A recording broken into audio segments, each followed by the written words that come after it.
नमस्कार, मैं विशाखा ठाकुर। स्वागत है आप सभी का 3.0 टीवी में। वर्ष की शुरुआत के बाद से टॉप क्रिप्टो करेंसी में तेज बढ़त नजर आ रही है। बिटकॉइन और इथेरियम की कीमतों ने 24 घंटे की रैली का अनुभव किया, जिससे वे 3 हफ्तों के उच्च स्तर पर पहुंच गए हैं। पिछले दिन ग्लोबल क्रिप्टो मार्केट कैप में 1.30% की बढ़त हुई है, जिससे टोटल $850 बिलियन हो गया है। 24 घंटे की टोटल वॉल्यूम 88.95% बढ़कर $45.35 बिलियन हो गई है, जिसमें डीफाई का हिसाब उस फिगर का 8.22% है।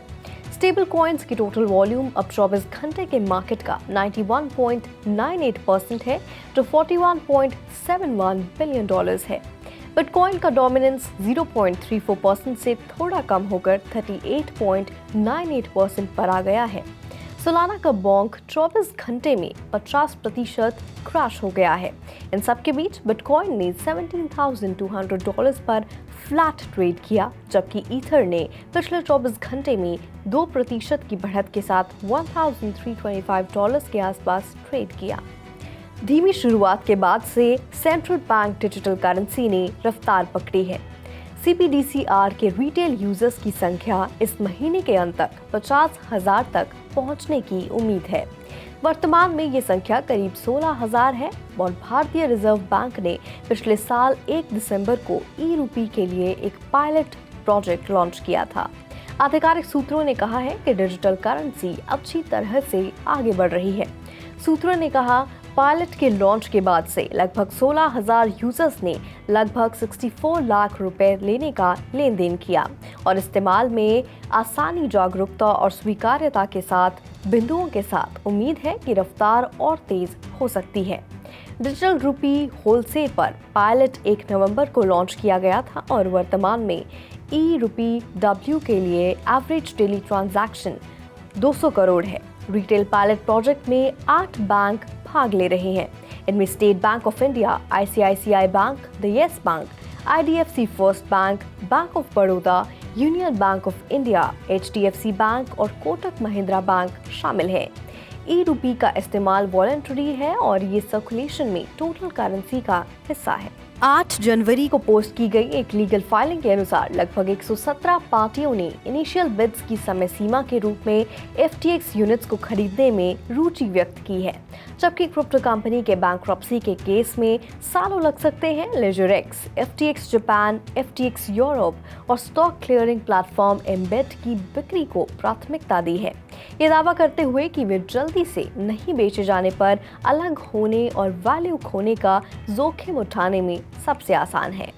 बैंकक्रप्ट क्रिप्टो करेंसी कंपनी का प्रतिनिधित्व करने के लिए FTX ग्रुप द्वारा हायर्ड इन्वेस्टमेंट बैंक पेरेला विनबर्ग के एक पार्टनर पेरेला विनबर्ग द्वारा साइंड एक लीगल डिक्लेरेशन के अनुसार 8 जनवरी तक ग्लोबली अलग अलग फाइनेंशियल और स्ट्रेटेजिक काउंटर पार्टी सहित लगभग 117 पार्टियों ने डेटर्स के लिए एक या अधिक बिजनेसेस की संभावित खरीद में रुचि व्यक्त की है।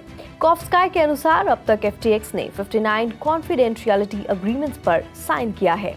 लेजरएक्स, FTX US की डेरिवेटिव्स आर्म और एम्पायर की कुछ बची हुई कंपनियों में से एक 56 एक्सप्रेशंस ऑफ इंटरेस्ट के साथ पैक को लीड करती है।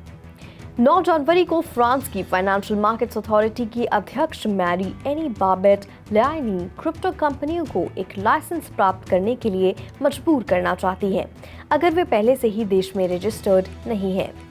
बाबेट लायनी पिछले साल फ्रेंच सेनेट द्वारा प्रस्तावित एक कदम का समर्थन करते हुए दिखाई दी थी, जिसके लिए क्रिप्टो फर्म्स को यूरोपियन यूनियन के नए MiCA रेगुलेशन से पहले कुछ रेगुलेटरी रिकॉग्निशन प्राप्त करने की जरूरत होगी, जो 1 अक्टूबर 2023 को प्रभावी होने के लिए तैयार है। रेगुलेटर के एक ट्वीट के अनुसार बाबेट लायनी ने एक इवेंट में कहा कि AMF पार्लियामेंट की तरह क्रिप्टो सर्विसेज के नॉन रजिस्टर्ड प्रोवाइडर्स के लिए मैंडेटरी लाइसेंसिंग के एक शासन के लिए एक क्विक ट्रांजिशन को बुलावा देता है।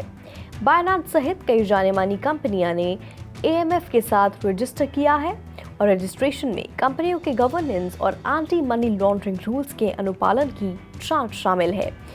किसी भी प्रदाता को अभी तक लाइसेंस जारी नहीं किया गया है। ये फ्रेंच लॉ के तहत निर्धारित एक वॉलंटरी प्रोसीजर है। कैल्विन हैरिस का पहला विया कॉन्सर्ट शुक्रवार 13 जनवरी को निर्धारित किया गया है, जो उसके आधिकारिक टिकटॉक अकाउंट के माध्यम से 2D में देखने के लिए फ्री होगा, जबकि यूरोप और एशिया के fans Pico virtual reality headsets के माध्यम से 3D में कॉन्सर्ट का अनुभव कर सकेंगे। हैरिस डिजिटली एनिमेटेड परफॉर्मेंस में एक वर्चुअल एवेटार के रूप में दिखाई देंगे, जिसका एम फैंस को कैल्विन के वर्चुअल यूनिवर्स के माध्यम से एक म्यूजिकल जर्नी पर ले जाना है।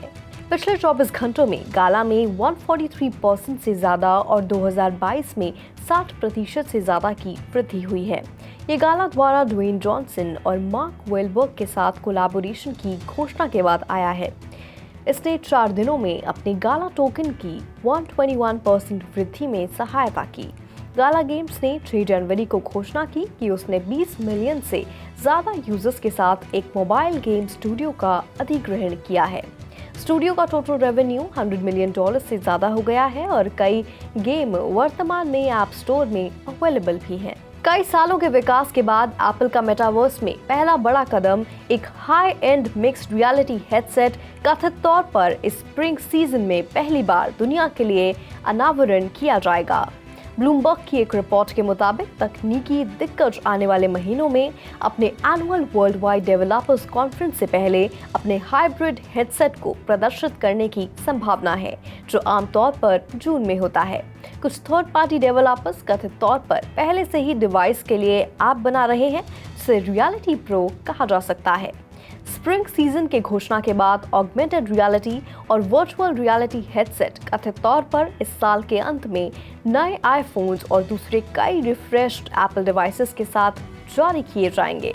कथित तौर पर हेडसेट के ऑपरेटिंग सिस्टम को XROS कहा जाएगा, हालांकि इसे इंटरनली बोरियलिस कहा जाता है। कमोडिटी फ्यूचर्स ट्रेडिंग कमीशन ने सोमवार को अब्राहम ईजनबर्ग के खिलाफ मैंगो मार्केट्स डिसेंट्रलाइज्ड एक्सचेंज में हेरफेर करने और डिजिटल एसेट्स में $110 मिलियन से ज्यादा चोरी करने का आरोप लगाया। जस्टिस डिपार्टमेंट द्वारा 11 अक्टूबर 2022 हैक के साथ ईजनबर्ग पर आरोप लगाए जाने के एक हफ्ते बाद ये खबर आई है। CTFC ने इसकी फाइलिंग में लिखा, प्रतिवादी की योजना का लक्ष्य सीधा था, मूल्य हेरफेर के जरिए मैंगो मार्केट्स पर अपने स्वैप कॉन्ट्रैक्ट होल्डिंग्स के मूल्य को आर्टिफिशियली बढ़ाना, ताकि वह बड़ी मात्रा में डिजिटल एसेट्स बोरो कर सके, जिसे चुकाने का उसका कोई इरादा नहीं था। मैंगो मार्केट्स एक सोलाना बेस्ड डिसेंट्रलाइज्ड एक्सचेंज है, जो एक DAO द्वारा शासित है, जो अपने नेटिव टोकन MNGO के होल्डर से बना है, जो इन्वेस्टर्स को क्रिप्टो ट्रेड करने के लिए लेंड, बोरो, स्वैप और लीवरेज का इस्तेमाल करने देता है। Bankrupt crypto lender Celsius network के विपरीत बैंकरप्ट क्रिप्टो लेंडर ब्लॉकफाई के अधिकारियों ने अक्टूबर से प्लेटफॉर्म में बंद अपनी खुद की किसी भी क्रिप्टो करेंसी को वापस नहीं लिया है। कंपनी के एक वकील ने सोमवार को न्यू जर्सी डिस्ट्रिक्ट के लिए एक US बैंकरप्सी कोर्ट को बताया है। क्रिप्टो एक्सचेंज FTX के कोलैप्स के तुरंत बाद नवंबर में ब्लॉकफाई ने बैंकरप्सी के लिए दायर किया था। Law firm Kirkland and Ellis के पार्टनर और ब्लॉकफाई के प्रतिनिधि जोशुआ ससबर्ग ने कहा कि ब्लॉकफाई ने बुधवार को फाइनेंशियल अफेयर्स के एक बयान के साथ अपने एसेट्स और लायबिलिटीज को फाइल करने की योजना बनाई है, जिसे ब्लॉकफाई ने बाद में ट्विटर पर पुष्टि की। ससबर्ग के प्रेजेंटेशन में कहा गया है कि नवंबर में पहली सुनवाई के तुरंत बाद कंपनी ने एक सेल प्रोसेस शुरू की है और कुछ या सभी बिजनेस के लिए 106 डोमेस्टिक और इंटरनेशनल पोटेंशियल बायर्स तक पहुंच गई। कंपनी 30 जनवरी की सुनवाई में बिडिंग प्रोसीजर्स की कोर्ट अप्रूवल के लिए पूछने की योजना बना रही है। डोनाल्ड ट्रंप के ऑफिशियल NFT ट्रेडिंग कार्ड्स जारी किए हुए एक महीने से भी कम समय बीत चुका है। यहां तक कि उनके समर्थकों से भी काफी हद तक हैरान कर देने वाली प्रतिक्रियाएं मिली हैं। जैसे जैसे ट्रेडिंग डिमांड में गिरावट जारी है, NFT ट्रेडिंग कार्ड प्रोजेक्ट अब नए निचले स्तर पर पहुंच गया है। क्रिप्टोस्लैम के डेटा के मुताबिक रविवार को Trump digital trading cards project के लिए सेकेंडरी मार्केट ट्रेडिंग की वॉल्यूम $21,000 से थोड़े ज्यादा के नए दैनिक निचले स्तर पर पहुंच गई। 2023 में अब तक 5 जनवरी को प्रोजेक्ट के लिए अब तक की सबसे बड़ी सिंगल डे टैली देखी गई है, जो $33,000 से थोड़ी कम है। रविवार की टैली 17 दिसंबर की चरम दिन में तुलना में डेली वॉल्यूम में 99% से ज्यादा की गिरावट का प्रतिनिधित्व करती है, जब ओरिजिनल प्राइमरी सेल के तुरंत बाद $3.5 मिलियन से ज्यादा मूल्य के NFTs को ट्रेड किया गया था। एक महीने पहले उसी दिन 2000 से ज्यादा यूनिक बायर्स थे और 16 दिसंबर को जैसे ही कीमतें बढ़ने लगी 3300 से ज्यादा यूनिक बायर्स थे, क्योंकि कीमतों में वृद्धि शुरू हुई थी। लेकिन रविवार को जब सेल्स वॉल्यूम एक नए दैनिक निचले स्तर पर पहुंच गया तो क्रिप्टोस्लैम ने टोटल 98 ट्रांजैक्शन में सिर्फ 28 यूनिक बायर्स की सूचना दी। आज के लिए फिलहाल इतना ही। मैं विशाखा आपसे फिर मिलूंगी ऐसी ही ताज़ा अपडेट्स के साथ। तब तक के लिए देखते रहिए 3.0 TV। हमारे चैनल को लाइक, शेयर और सब्सक्राइब जरूर करें।